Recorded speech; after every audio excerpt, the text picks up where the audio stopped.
সুন্নত হলো রাসূলুল্লাহ সাল্লাল্লাহু আলাইহি ওয়াসাল্লামের হুবহু অনুকরণ করা। যা আমরা শুনেছি যে ইবাদতটি যেভাবে পালন করেছেন,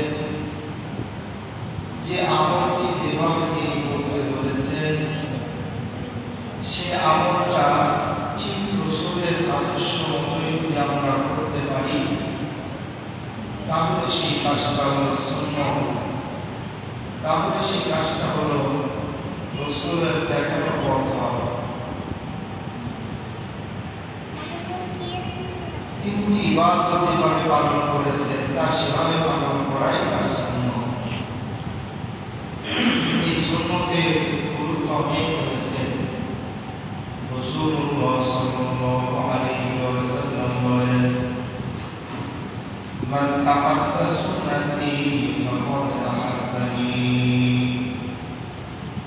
ওয়া মান আহাব্বানি কানা মাই ফিল জান্নাহ। এই যে সুন্নাহ অনুযায়ী আমরা আমল করব, প্রত্যেকটা কাজের মধ্যে আমাদের সুন্নাহ থাকা লাগবে। আর যদি সুন্নাহ মোতাবেক জীবনযাপন করতে পারি, ওয়া মান আহাব্বানি কানা মাই ফিল জান্নাহ। আমার রাসূল বলেন, যে সুন্নাহ অনুযায়ী জীবনকে চালাবে, জান্নাতে আমার সাথে থাকবে। এজন্য আমাদের প্রত্যেক কাজের মধ্যে সুন্নাহ রাখতে হবে।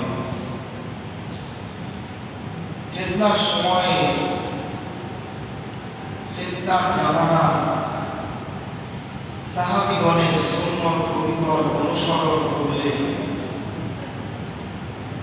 একজন নয়, দুইজন নয়, এই ফিতনার জামানায় যদি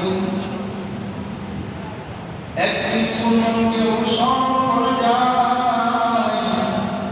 তাহলে 50 জন সাহাবীর সমপরিমাণ সওয়াব তার আমলনামায় দেওয়া হবে। কাজেই যদি আমরা মিলাদ নবী সাল্লাল্লাহু আলাইহি ওয়াসাল্লামের আনন্দ, রাসূলুল্লাহ সাল্লাল্লাহু আলাইহি ওয়াসাল্লাম ও সাহাবাদের পদ্ধতিতে করতে পারি, মিলাদ পালনে এই সুন্নাহ পদ্ধতিগুলো আমাদের আদায় করতে হবে। সিয়াম পালনের মাধ্যমে আল্লাহর দরবারে শুকরিয়া আদায় করা।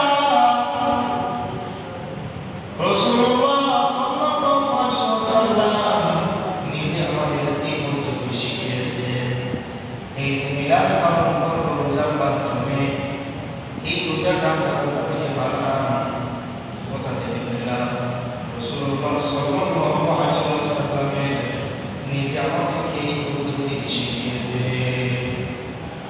এছাড়া আমরা দেখেছি যে মুসা আলাইহিস সালাম ও পরবর্তীকালে রাসূল সাল্লাল্লাহু আলাইহি ওয়াসাল্লাম আশুরার দিন সিয়াম পালন করেছেন। এ থেকে আমরা বুঝতে পারি যে বড় নিয়ামত ও বিজয়, আনন্দ ও কৃতজ্ঞতা প্রকাশের ক্ষেত্রে নবীগণের সুন্নাহ হলো সিয়াম পালন করা।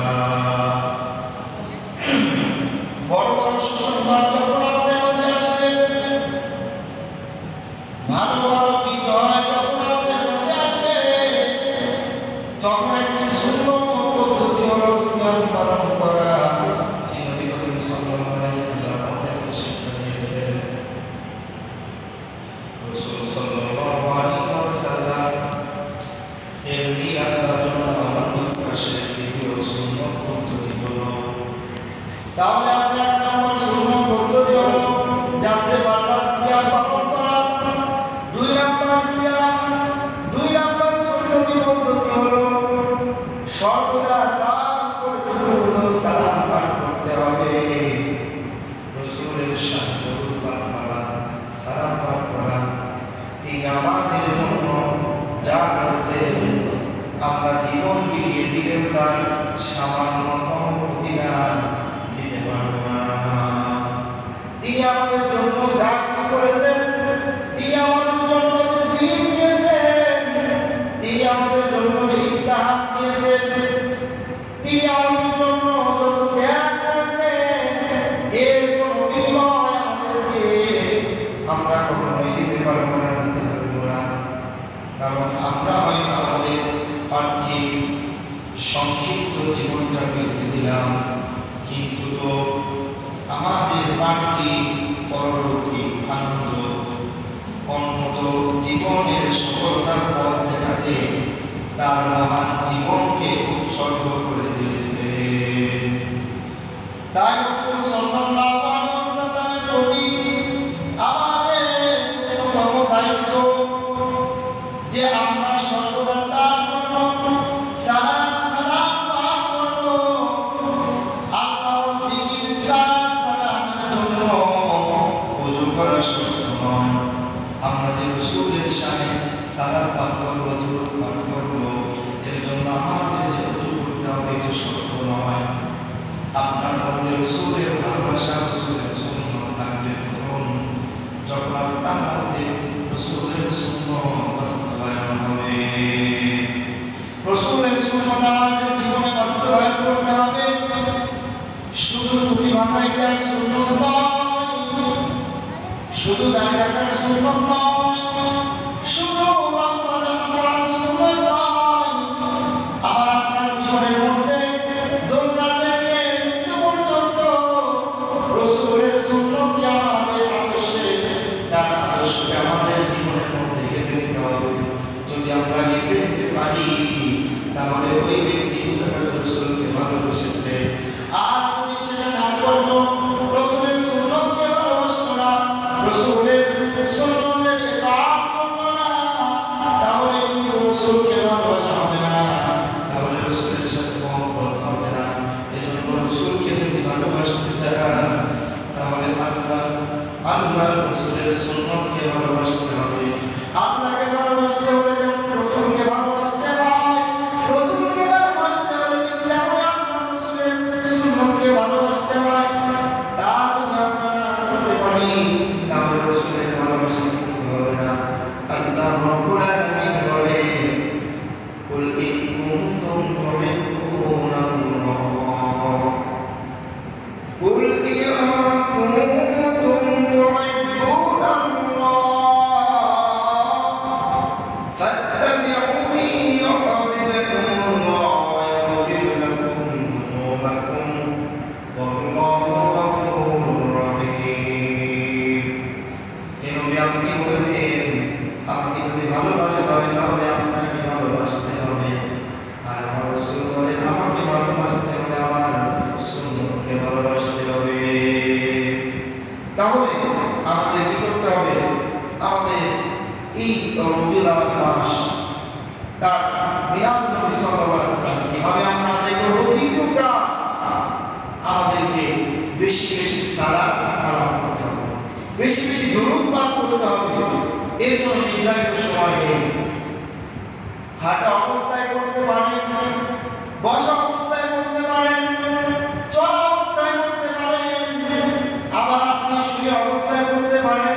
সব সময়ের জন্য আপনি আল্লাহ রাসূলের সাথে দরুদ করতে পারেন, জিকির করতে পারেন, এটার কোনো শর্ত নেই। তবে ওযু অবস্থায় যদি কেউ করে তাহলে সেটা হলো উত্তম। বসে অবস্থায়, দাঁড়িয়ে, হেঁটে হেঁটে ওযু সারা সর্ব অবস্থায় সালাম সালাম পাঠ করতে পারবেন। সহিহ হাদিস থেকে জানা যায় যে একবার সালাত পাঠ করলে বান্দা 7 প্রকার পুরস্কার লাভ করবে। যদি কোনো বান্দা একবার সালাত পাঠ করে, যদি কোনো বান্দা একবার দুরূদ পাঠ করে, তাকে 7টি পুরস্কৃত করা হয়, তাকে 7 প্রকার পুরস্কার লাভ হবে ওই ব্যক্তি।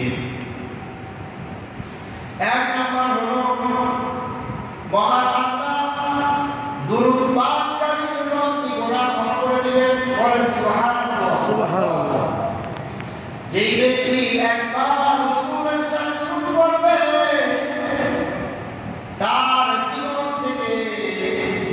10টি গুনাহ সবকে ক্ষমা করে দেওয়া হবে। 2 নাম্বার পুরস্কার হলো তার আমলনামায় 10টি সওয়াব লিপিবদ্ধ করা হবে। 10টি সওয়াব তার আমলনামায় লিপিবদ্ধ করা হবে। 3 নাম্বার হলো 10টি মর্যাদাকে বৃদ্ধি করা হবে। 4 নাম্বার হলো আল্লাহ রাব্বুল আলামিনের রহমত। আল্লাহ রাব্বুল আলামিনের রহমত 10টি রহমত তার আমলনামায় দান করা হবে। 5 নাম্বার ফেরেশতাগণ তার জন্য দোয়া করতে থাকে। যদি আপনি একবার দরুদ পাঠ করেন আপনি এই সওয়াবগুলো জারি হয়ে গেল। সুবহানাল্লাহ। তাহলে কি যে 10টি মর্যাদা বৃদ্ধি করা হবে, 10টি রহমত দেওয়া হবে, ফেরেশতাগণ তার জন্য দোয়া করতে থাকে। 6 নাম্বার হলো ফেরেশতাগণ পাককারীর নাম ও তার পিতার নাম সমূহ তার সালাত রাসূল সাল্লাল্লাহু আলাইহি ওয়াসাল্লামের পবিত্র রওজা মুবারকে নিয়ে পৌঁছে দিয়ে আসবে। সুবহানাল্লাহ। আপনার নাম আপনার পিতার নাম সহ ফেরেশতাগণ রাসূলের দরবারে পবিত্র রওজা মুবারক মদিনা মুনাওয়ারায় গিয়ে আপনার নাম পিতার নাম সহ পৌঁছে দেন। বলেন সুবহানাল্লাহ। তাহলে আমরা কি দরুদ পাঠ করব না ইনশাআল্লাহ? সাল্লাল্লাহু আলাইহি ওয়াসাল্লাম বেশি বেশি দরুদ পড়বেন। সাল্লাল্লাহু আলাইহি ওয়াসাল্লাম। 7 নাম্বার পুরস্কার হলো তার রওজায় পৌঁছে দেওয়ার পর তিনি নিজে এবার সালাত পাঠকারীর জন্য 10 বার দোয়া করেন। যখন রাসূলের দরবারে সালাত পৌঁছে দিয়ে আসবে, রাসূল যখন নিজে বুঝতে পারবে অমুক ব্যক্তি অমুক তার পিতার নাম, এটা জানার পর আল্লাহ নবী সাল্লাল্লাহু আলাইহি ওয়াসাল্লাম ওই পাঠকারীর জন্য 10 বার দোয়া করবে। বলেন সুবহানাল্লাহ। একবার দুইবার না 10 বার দোয়া করবে। বেশি বেশি সালাত পাঠকারীর জন্য রয়েছে অতিরিক্ত 2টি পুরস্কার। এই 7টি পুরস্কার তো বাদেই আরো যারা বেশি দরুদ আদায় করবে, বেশি দরুদ করবে, তাদের জন্য আরো মহা 2টি পুরস্কার রয়েছে। সেই পুরস্কারের কি কথা বলবো আমরা? সেই পুরস্কার কি? প্রথম 1 নাম্বার আল্লাহ তার সমস্ত দুশ্চিন্তা মিটিয়ে দেবেন এবং আল্লাহ রাব্বুল আলামিন কি করবেন? তার সমস্ত প্রকার দুশ্চিন্তা মিটিয়ে দেবেন, দূর করে দেবেন এই দূর করার কারণে। 2 নাম্বার হলো আল্লাহ রাসূলের শাফায়াত তার জন্য ওয়াজিব হয়ে যাবে। আল্লাহ রাসূলের শাফায়াত তার জন্য ওয়াজিব হয়ে যাবে।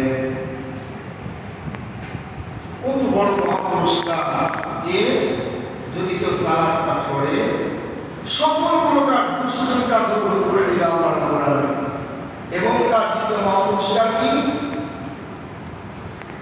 রাসূলের শাফায়াত তার পাওয়া হয়ে যাবে। এর থেকে বড় আর কি আছে? বলেন তাই না? এর থেকে বড় আর কিছুই কিন্তু নেই।